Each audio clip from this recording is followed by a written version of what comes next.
Have you ever heard of or been part of a tanda? My name is Gaby Rincon. I'm a money coach and financial strategist. I specialize in working with the first-gen BIPOC community and empowering them to live money stress-free. So a tanda is usually where a group of people, maybe it's family, maybe it's friends, will get together and then decide to put X amount into this pot. And then every week there's a different person who gets the pot. So say that we have 10 people for 10 weeks and we each put in $100. So everybody gets their own number 1 through 10. If I'm number 1, I get the $1,000 that week.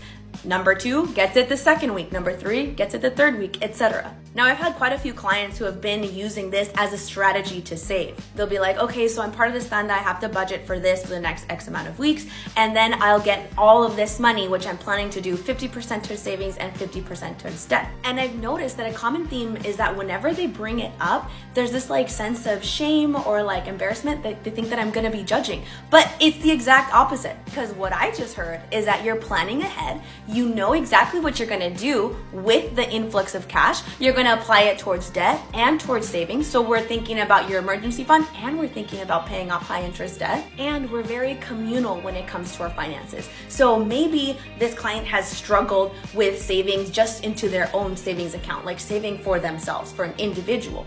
But when they think about the community, or their family, friends, it's a lot easier for them to do. We first start off talking about those positives, those assets that they're bringing to the table with what they're doing. And then we map out some strategies to tweak that habit a tiny bit. Building on that habit that's already happening is gonna look something like, okay, when we get the 50% for savings, when it's our week, then let's put it into a high yield savings account.